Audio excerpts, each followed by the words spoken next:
Hello. Thank you. Good morning, Madam Vice President. I'm from China. Oh, yeah, China. Ito. From China daw. Ay, nako.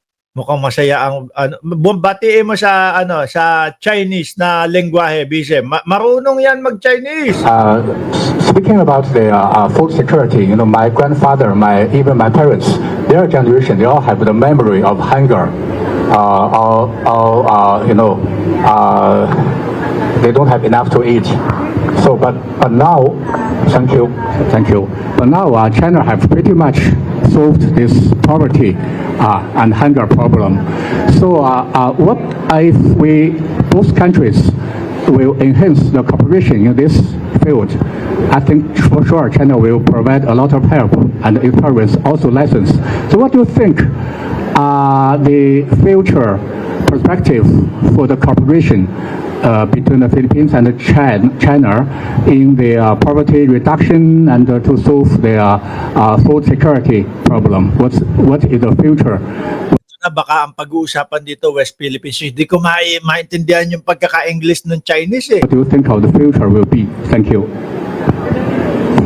Yes. Translator daw, translator. Yes, for the Poverty, Philippines, hunger. yes.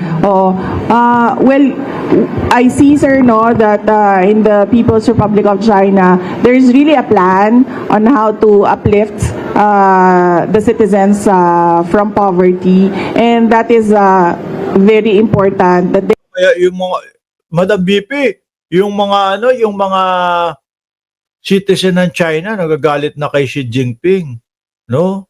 Lalo na nag-umpisa yan mga boss chipamo sir nung ginantihan nila ng taripa ang Estados Unidos. Oh. there is a plan by governments on how Ako, alam ko na sasabihin nito. Samantalang dito sa Pilipinas, walang plano ang gobyerno kung paano matatapos ang kagutuman sa Pilipinas. Mukhang yan ang sasabihin. Sige nga, hula lang hula. Hindi ko pa kasi napapanood ng tuluyan ito. Hindi ko pa napapanood ng buo eh.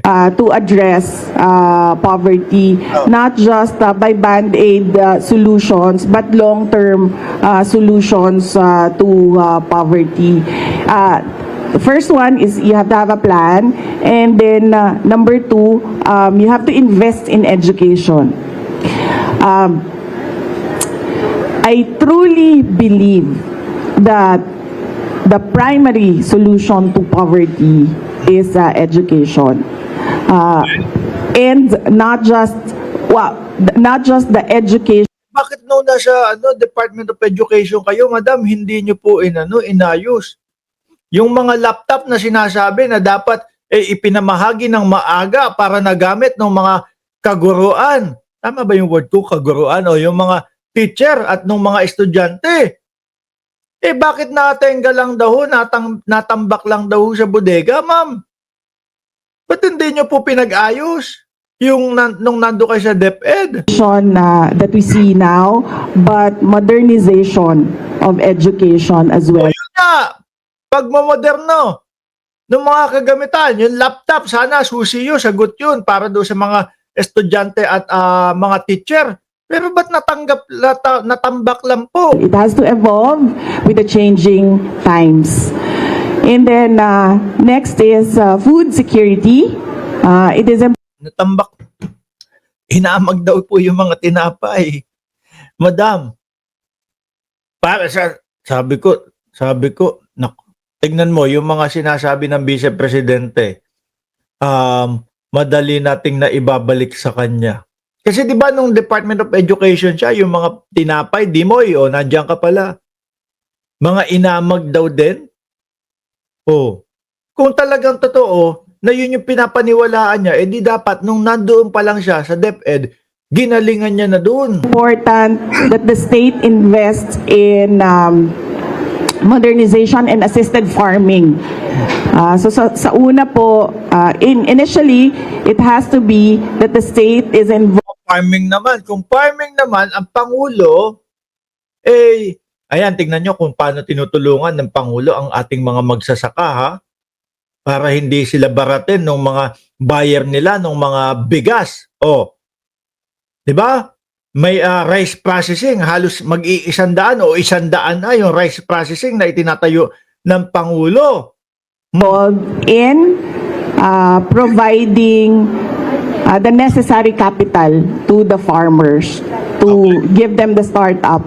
And then it has to be state farming as well, so that we get to use all the available lands, not just 1 or 2 hectares of private lands. It has to be all available lands for agriculture. It must be Correct. Sabi ni Jorge Edralin, farming, ayaw nga daw niya tulungan si PBBM. May secret pa siya, di ba? May secret pa siya. Baka sabihin, baka ako pa makatulong. Biruin nyo sabihin yun sa harap ng milyong-milyong Pilipino. the government must invest in farming.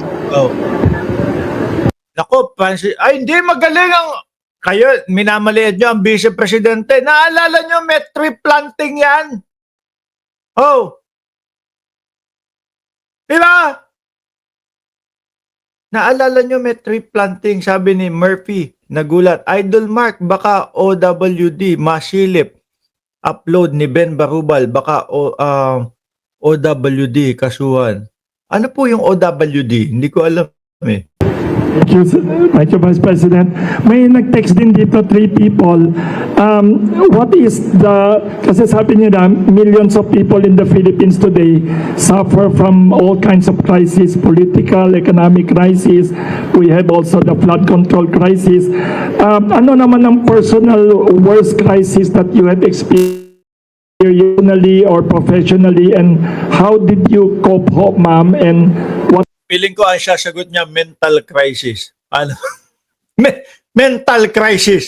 lessons can we learn from the way you cope, ho? Kasi maraming crisis sa Pilipinas ngayon. Everyday na lang sa news front page, puro political crisis, corruption crisis, flood control crisis, Yung sa akin naman po, mental crisis naman po ang kinakaharap ko. food crisis. Sorry, ma'am. Sa akin, ang personal crisis ko is Sasabihin niya ata, mental crisis, personal ko. aging. Mukhang ano nga tong ano na to? Etong press conference na to, light lang talaga. Don't look. Yan siguro yung masasabi ko na personal crisis, yung aging. Kasi unang-una, mahirap na magbawas ng timbang kapag may Ako, personal trainer ho ako, instructor ho ako. Mayroon tayong gym na pwedeng gamitin, Madam BP. Kumonta ka lang sa akin at papapayatin kita. edad ka na at syempre kailangan mo magbawas ng timbang because dahil mahalaga yung cardiovascular health, no? Okay. Sige, i-connect na natin. Sige, cardiovascular. Hingal. Hindi ka ma-stroke, hindi ka ma-heart attack Okay. dahil may edad ka na. Pangalawa, Dalawa ho kasi yan eh. Meron kang, kung meron tayong mga nakikita, mga payatot ho, pero high blood, yung kanilang mga fats, nandoon sa artery, mga kababayan, kaya high blood sila. Kaya, pag kayo magugulat, meron mga ang payat naman ito, pero bakit na stroke? May mga ganun ho, mga kababayan. Kasi nga, yung fats nila doon sa artery, nabablock na ho yung dinadaluyan ng dugo. Kaya importante yung cardiovascular nga, yung mga walking-walking, mga pagtakbo-takbo, o yung mga, alam niyo yun, mga nakakahingal na ehersisyo.